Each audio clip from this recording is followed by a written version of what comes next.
여러분, 높아지는 것이 좋을까요? 낮아지는 것이 좋을까요?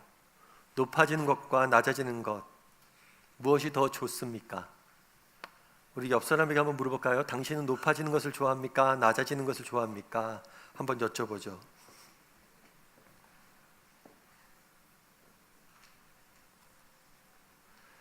높아지는 것과 낮아지는 것, 사실 높아지는 것, 높아졌다고 반드시 다 좋은 것은 아닌 것 같아요. 성공했다고 반드시 다 좋은 것은 아닙니다. 반대로 얘기하면 낮아졌다고 반드시 다 나쁜 것은 아닌 것 같아요. 실패했다고 반드시 다 나쁜 것은 아닙니다. 달리 얘기하면 높아졌냐 낮아졌냐, 성공했냐 실패했냐는 중요한 문제가 아니에요. 중요한 것은 그 다음에 우리가 그것에 어떻게 반응했느냐, 그 높아짐과 낮아짐에 우리가 어떤 태도로 그것을 살아갔느냐가 훨씬 더 중요합니다. 오늘 본문에 보면 요나의 모습을 보게 됩니다. 그런데 요나가 정말 낮아진 모습을 보게 돼요. 인생이 낮아져서 인생의 밑바닥까지 내려간 요나의 모습들을 보게 됩니다.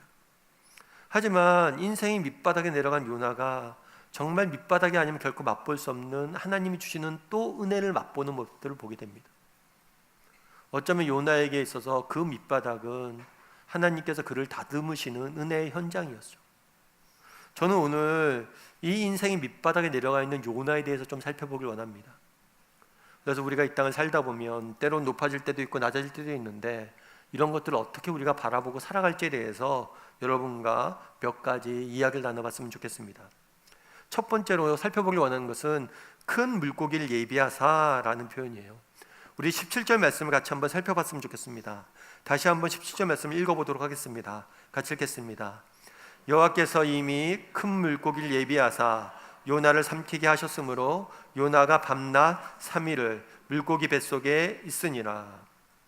요나는 하나님의 말씀에 불순종이에요. 하나님께서 어느 날 요나에게 나타나서, 요나야, 네가 니느웨로 가서 조금 내 말을, 하나님 말씀을, 복음을 전했으면 좋겠다. 그러자 니느웨가 거부합니다. 하나님, 저 아수르 민족은 멸망당해도 쌉니다. 그런 사람들에게 왜 복음을 전하고 그들에게 왜 회개의 기회를 줍니까? 그건 절대 못합니다. 전 순종 못하겠습니다 하고 니느웨와 정반대인 다시스로 도망을 가요. 다시스로 가는 배를 타기 위해서 욥바에 내려갔는데 때마침 배가 있었습니다. 일이 잘 풀리는 거죠. 형통한 거예요. 그래서 그 배를 타고 다시스로 도망을 갑니다. 그렇게 해서 불순종해서 도망을 가는데 풍랑을 만나게 돼요. 풍랑을 만나게 돼서 죽을 뻔합니다. 그러다 요나가 사람들에게 이야기를 합니다. 자신을 바다에 던지라고. 그런 풍랑이 잠잠해질 거라고. 그래서 결국에 요나를 바다에 던지게 됩니다. 사실 바다는 무서운 곳이에요. 뱃사람들도 수영을 아무리 잘한다 할지라도 바다에 떨어지면 자신의 생명을 보존할 수 없습니다. 장담할 수가 없어요. 그런데 하물며 폭풍이 치는 풍랑 가운데 떨어진다는 것은 생명을 보존할 수 없는 일이에요. 거의 죽을 수밖에 없는 상황에 요나는 처하게 된 거예요. 그런데 바다에 요나가 던져지자 하나님께서는 요나를 풍랑 가운데 구원하기 위해서 큰 물고기를 예비하셨다라고 말합니다. 그래서 이 물고기가 요나를 삼켜서 물고기 뱃속에서 3박 4일, 3일 동안 그는 머물면서 생명을 구원하게 됩니다. 큰 물고기를 예비해서 하나님께서 그를 구원하신 거죠. 사실 이 물고기가 무엇인지 저희는 알 수 없습니다. 어떤 사람은 고래라고도 이야기하고 어떤 사람은 다른 물고기라고도 이야기하는데, 이 물고기가 뭔지는 성경에 대해 잘 설명하고 있지 않아요. 또 이 물고기 뱃속에서 3일 동안, 3박 4일 동안 살아남는 것이 어떻게 가능한지 성경은 설명하고 있지 않아요. 다만 큰 물고기가 너를 보호했다라고 이야기합니다. 사실 오늘날 그런 얘기를 많이 하죠. 세상 사람들은 야, 기적이 어딨냐고, 성경 보면 맨날 기적 이야기 나오는데 그런 게 어딨냐고, 큰 물고기 뱃속에서 어떻게 3일 동안 사람이 머물 수 있냐고, 그러면 죽는다고. 그런 일을 일어날 수 없다고 이야기합니다.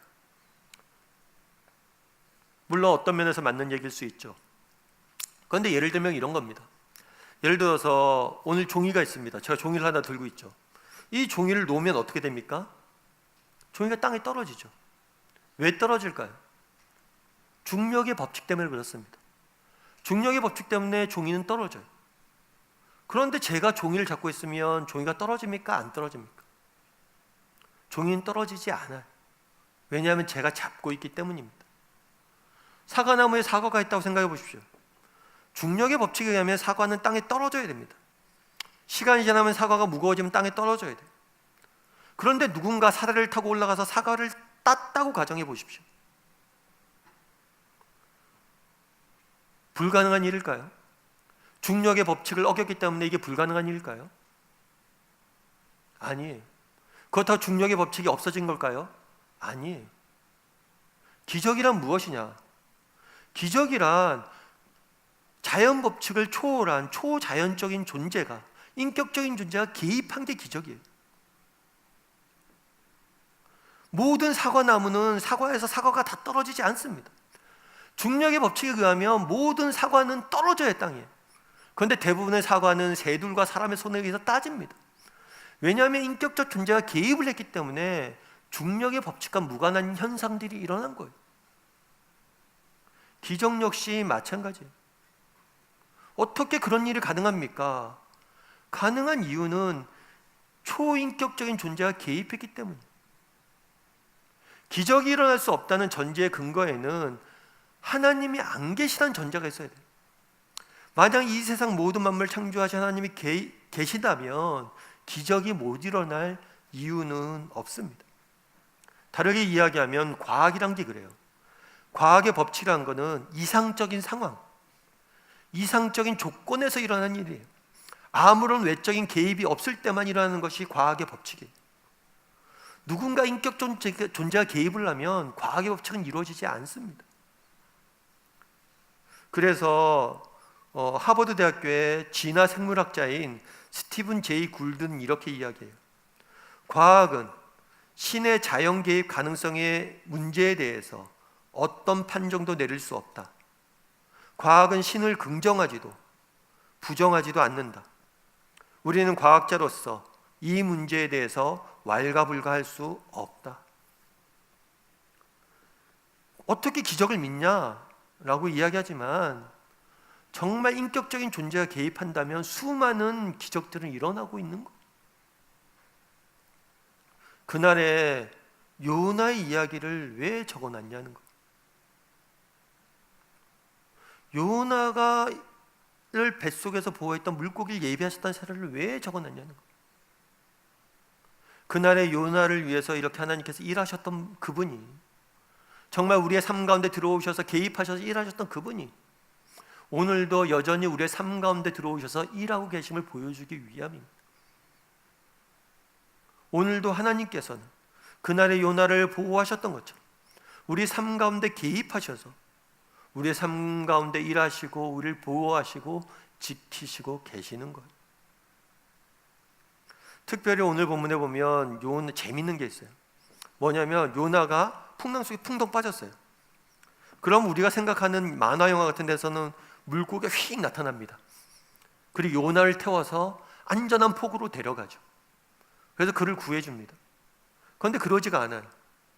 큰 물고기가 등장까지는 맞아요. 큰 물고기가 등장했는데 뭘 해요? 요나를 삼킵니다. 그리고 요나를 삼키고 3일 동안 바다 깊숙한 곳에 내려가 있어요. 왜 하나님께서는 요나를 그냥 구해서 안전한 곳에 데려가지 않으시고 물고기를 삼키게 하셔서 3일 동안 바다 심연 깊은 곳에 두셨을까요? 요나는 생명은 구했지만 여전히 그는 저 밑은 저 밑에 바닥에 내려가 있는 거예요. 나중에 요나서를 읽어보면 재밌는 게 있어요. 1장에 보면 요나는 끊임없이 내려갑니다. 하나님 명령해요. 야, 너 니느웨로 가야겠다. 그랬더니 요나가 욥바로 내려갑니다. 욥바로 내려가서 배를 타요. 그런데 배를 타고 가만히 있는 게 아니라 배 밑으로 내려가요. 배 밑으로 내려가서 잠잡니다. 그런 다음에 배에서 바다로 내려가요. 뿐만 아니라 바다에서 바다 깊숙한 곳에 심연으로 물고기 뱃속에 들어가서 내려갑니다. 끊임없이 요나의 인생은 내려가고 있었어요. 그리고 맨 밑바닥까지 요나는 내려갔습니다. 그럼 왜 하나님께서는 그를 끊임없이 밑바닥으로 내려 보내셨냐는 것. 그곳에서 그에게 배우고 가르쳐주고 싶었던 것들이 있기 때문이에요. 여러분, J.K. 롤링이라는 분을 아실 거예요. 이분은 해리포터를 지은 작가예요. 그래서 해리포터를 쓰고 이 해리포터를 인해서 전 세계적인 작가가 됐죠. 이로 인해서 엄청난 부와 명예와 또 영향력을 누리게 됐어요. 그런데 이 작가가 하버드 대학교 2008년도 하버드 대학교의 졸업 축사에서 했던 이야기예요. 뭐라고 얘기했냐면, 유난히 짧았던 결혼 생활은 아내서부터 무너졌고 나는 직장도 없이 혼자 아이를 키워야만 했습니다. 결혼 생활에 실패했어요. 그리고 남편이랑 헤어졌고 아이를 홀로 키워야 되는데 직장마저도 없었어요. 아이를 홀로 키워야 했습니다. 노숙자가 아닌 상태로 현대 영국 사회에서 가장 가난한 극한의 가난을 경험해야만 했습니다. 비록 노숙자는 아니었지만 가장 심각한 가난 속에서 자기는 처했다는 거죠. 그러면서 이렇게 얘기해요. 그때 나는 내가 할 수 있는 유일한 것은 내가 당시 쓰고 있던 작품을 완성하는 것이었습니다. 그 작품에 완성하는 데 온 힘을 기울이는 것이었습니다. 내가 만약 다른 어떤 부분에서 하나라도 성공을 거두었다면 진정한 나의 영역인 글쓰기에서 성공하겠다는 일념을 갖지 못했을 것입니다. 달리 이야기하면 내가 정말 인생에 단 하나도 성공한 것이 없는데 그 단 하나도 성공한 것이 없기 때문에 내가 유일하게 할 수 있는 글쓰기를 하게 되었고 그것에 집중할 수 있었고 그래서 글을 쓸 수 있었다는 것. 아무것도 성공하지 못했다는 사실이 지금의 나를 만들었다는 거죠. 그날에 왜 요나를 바닥으로 보내셨을까요? 요나에게 가르쳐주고 알려주고 싶은 것이 있어요. 그냐면 요나에게 하나님을 신뢰하는 법과 의지하는 법을 알려주길 원했던 거예요. 우리도 인생을 살다 보면 마찬가지입니다. 우리도 인생을 살다 보면 이것이 바닥인가 싶은데 더 바닥으로 내려갈 때가 있어요. 이것이 끝인가 싶은데 더 끝으로 내려갈 때가 있어요.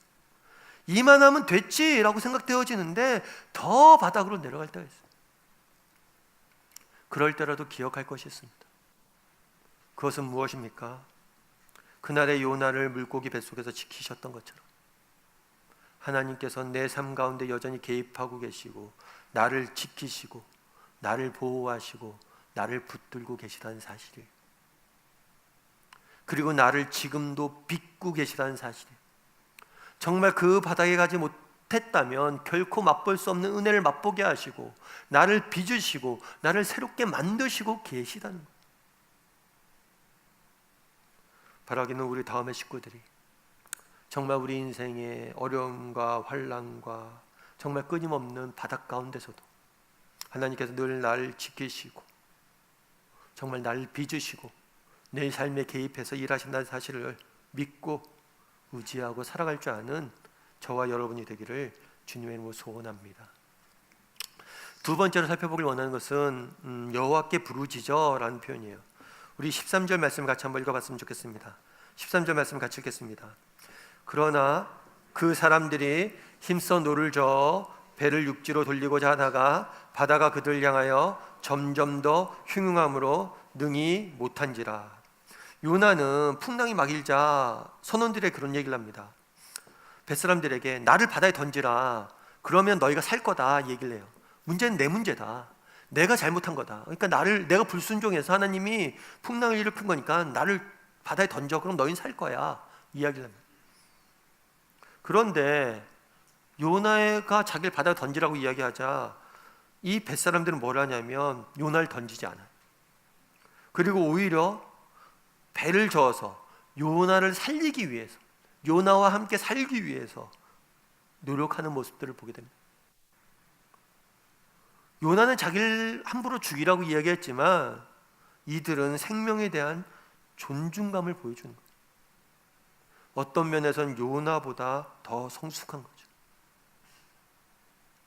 하나님은 요나에게 야, 저 이방인들을 네가 구원해야 되지 않겠냐? 쟤네를 죽어가고 있는데 쟤네를 너가 가서 구원해 라고 이야기하자 요나는 이야기합니다. 아, 저 사람들 죽어도 마땅해요. 그런데 왜 제가 그를 위해 구원합니까? 라고 이야기를 합니다. 그런데 오늘 벳사람들은 어떻습니까? 벳사람들 눈에 요나는 이방인이었어요. 그리고 요나가 이야기합니다. 내가 불순종해서 이 일이 생겼다. 내 잘못이다. 그럼 이방인들의 입장에서는, 벳사람들의 입장에서 그래, 네가 잘못해서 이런 일이 생겼으니까 너 죽어 라고 이야기하잖아요. 그를 끝까지 살리려고 합니다. 요나는 이방인들이라고 죽으라고 이야기했는데 이방인들은 요나를 살리려고 하는 거예요. 요나에게 보라는 거예요. 때로는 세상이 우리 믿는 사람들보다 더 성숙할 때가 있습니다. 그런데 이렇게 육지를 향해서 배를 끌고 나가려고 그래요. 그런데 점점 더 풍랑이 심해져요. 잔잔해지지가 않아요. 모든 노력이 수포로 돌아갑니다. 그러자 어떤 일이 있었냐면 14절에 이렇게 말합니다. 14절 말씀 같이 한번 읽어봤으면 좋겠습니다. 같이 읽겠습니다. 우리가 여호와께 부르짖어 이르되 여호와여 구하고 구하오니 이 사람의 생명 때문에 우리를 멸망시키지 마옵소서. 무죄한 피를 우리에게 돌리지 마옵소서. 주 여호와께서는 주의 뜻대로 행하심이니이다 하고, 뭐라고 얘기하냐면 뱃사람들이 요나를 어쩔 수 없이 바다에 던져야 돼요. 그런데 기도를 합니다. 기도를 하는데 요나서 1장에 보면 이 사람들이 두 번에 걸쳐서 기도를 해요. 첫 번째는 누구에게 기도하냐면 각자 자기가 믿는 신에게 기도해요. 그런데 두 번째는 누구에게 기도하냐면 여호와 하나님께 기도해요. 기도가 달라졌어요. 뭐가 달라졌습니까? 바른 대상을 향해서 기도하는 모습들을 보게 돼요. 특별히 뭐라고 기도하냐면 여호와께 부르짖어. 여호와라는 이름을 써요. 고대사에서는 이름은 정체성과 관련이 있습니다. 이 이름을 정확히 부른다는 것은 이 사람과 내가 특별한 관계가 되었음을 의미하는 거예요. 예를 들어서 이런 거예요. 요나가 믿는 신이여, 요나가 믿는 하나님이여, 우리를 구원해 주십시오 라고 기도하지 않아요. 여호와, 이스라엘 백성이 자신의 구세주로 주인으로 믿는 그 이름을 그대로 불러요.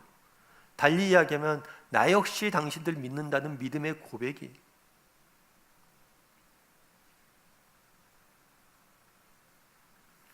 이 모습 또한 요나와 대조를 보이고 있습니다. 선장은 뱃사람들은 요나에게 네가 믿는 하나님께 구해라, 그래서 우리를 구원해달라고 구해라 라고 요청을 해요. 그런데 요나는 기도하지 않습니다. 요나가 기도하지 않자 누가 기도합니까? 이방인이었던 뱃사람들이 기도해요. 이건 기도의 특징이기도 합니다. 기도는 신앙 연륜이 깊고 하나님에 대해서 많이 알고 정말 그런 사람들이 드는 게 기도가 아니에요. 달리 이야기하면 우리가 오랫동안 신앙생활을 해왔지만, 정말 우리가 오랫동안 하나님을 믿는다고 고백해왔지만 어쩌면 우리는 진심 어린 기도를 못 드릴 수 있어요. 요나처럼 오히려 이방인들이 진심을 다해서 하나님을 향해 기도하는 모습들을 보게 됩니다. 그런데 우리가 여기서 한 가지 또 중요하게 알 수 있는 사실이 있어요. 그건 뭐냐면 하나님의 일하심이에요. 오늘 본문에 보면 요나는 하나님께서 그렇게 얘기해요. 요나에게, 야, 너 니느웨로 가서 이방인들에게 복음을 전해라. 그런데 어떡합니까? 요나는 그 명령에 불순종해요. 그래서 다시스로 가요. 그런데 재밌는 건 이 다시스로 가는 뱃속에서 이방인이었던 뱃사람들이 다 하나님을 믿게 돼요. 요나는 불순종했지만 요나의 불순종체에서도 하나님이 쓰셔서 구원의 역사를 이루어가는 것.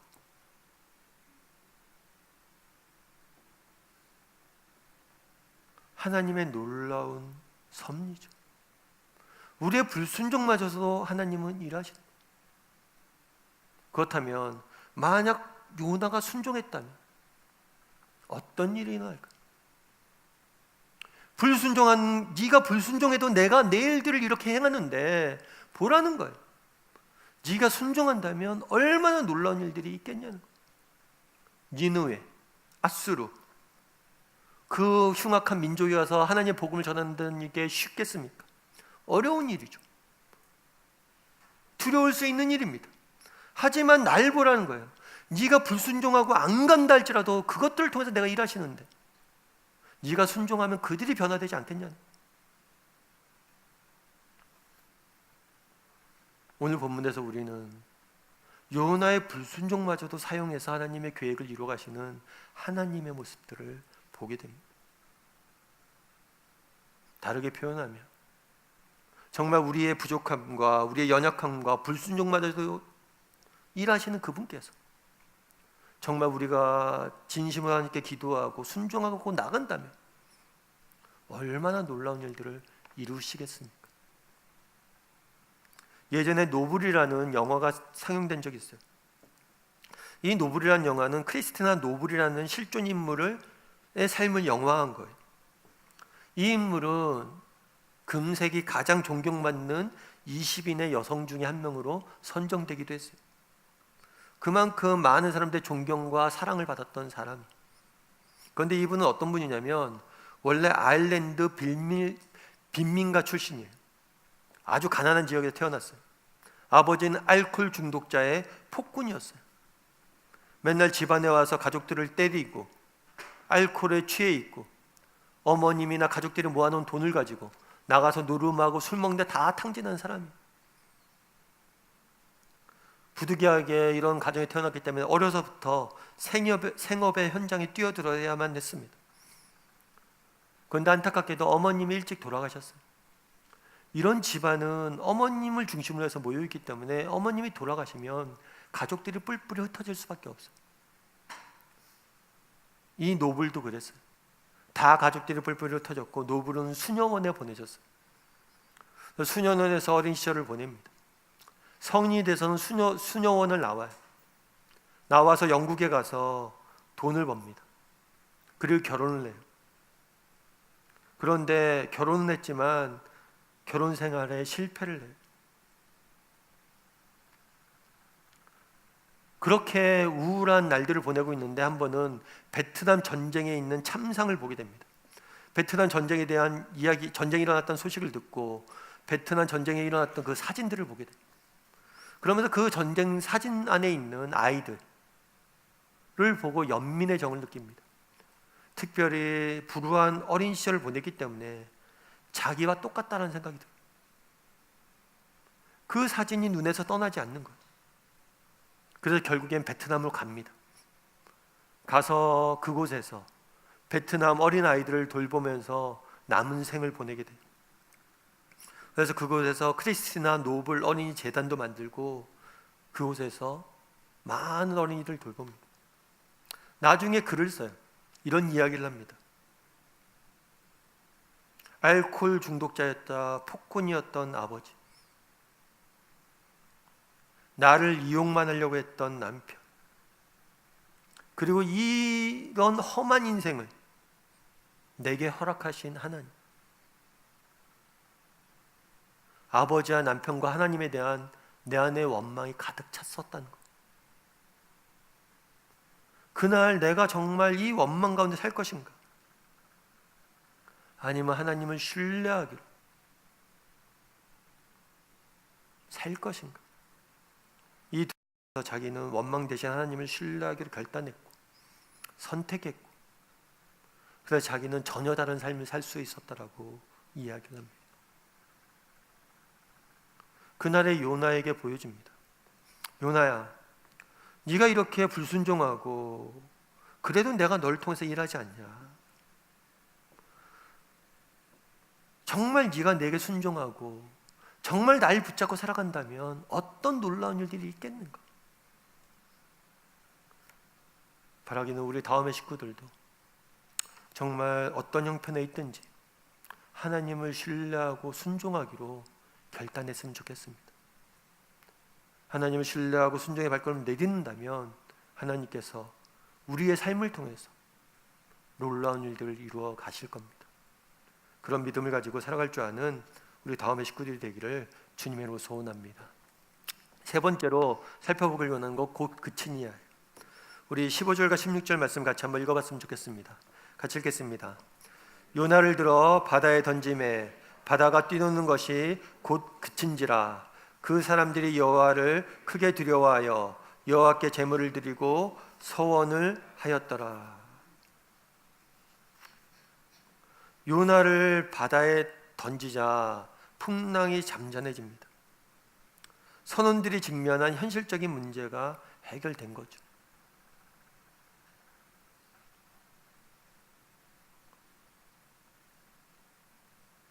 그런데 그 다음에 재밌는 건 그 다음에 이 뱃사람들이 보인 반응이에요. 그 뱃사람들이 뭐라고 표현되어 있냐면 더 큰 두려움에 빠졌다, 크게 두려워했다라고 이야기를 해요. 재밌는 건 여러분들이 나중에 요나서 1장을 보면 이 뱃사람들은 늘 두려움에 빠져 있습니다. 처음에는 왜 두려워했냐면 풍랑 때문에 두려워했어요.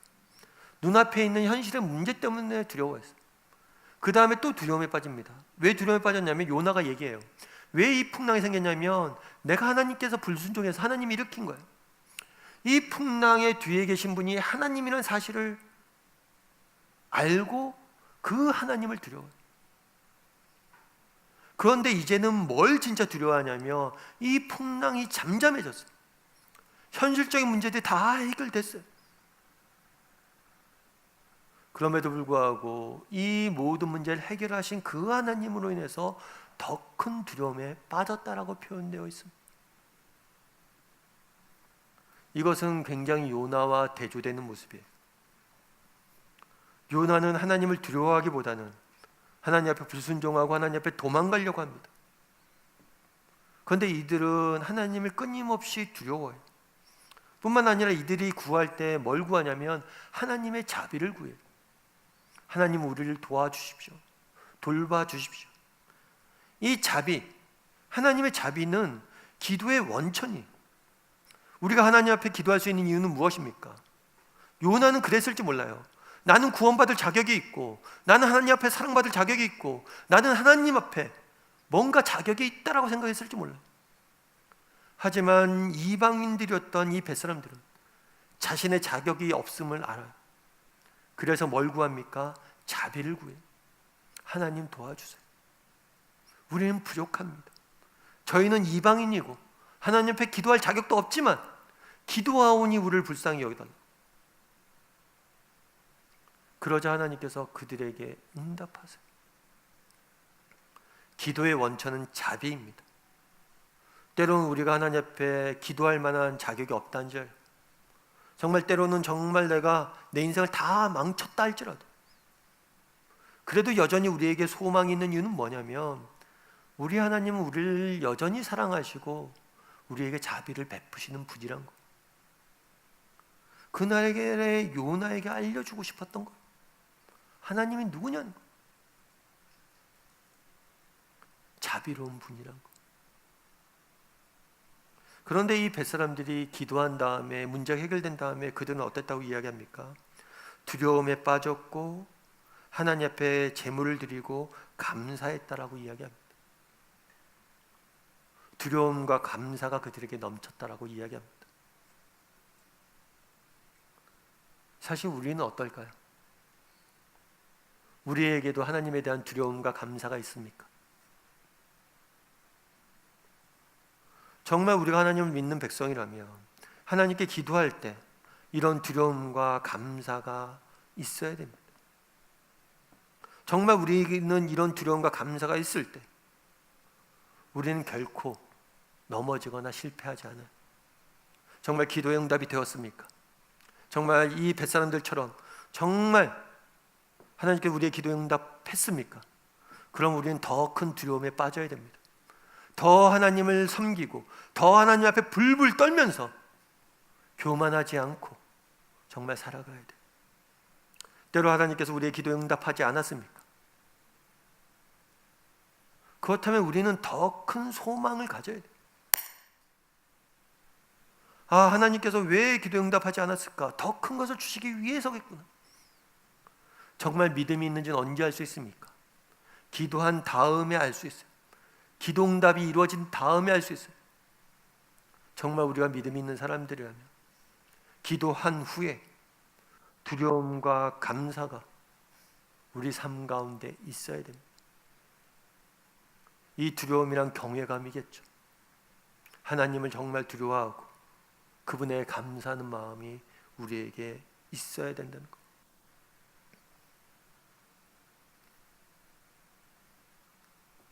존 하이드라는 분이 계세요. 이분은 기도의 하이드라고 불릴 정도로 기도에 되게 열심히였던 분이세요. 그리고 인도에서 특별히 선교 사역을 하면서 열심히 기도했던 분이에요. 근데 한 번은 이분이 인도에서 사역을 하다가 기도를 하는데 같이 이제 전도하는 어떤 형제가 있었어요.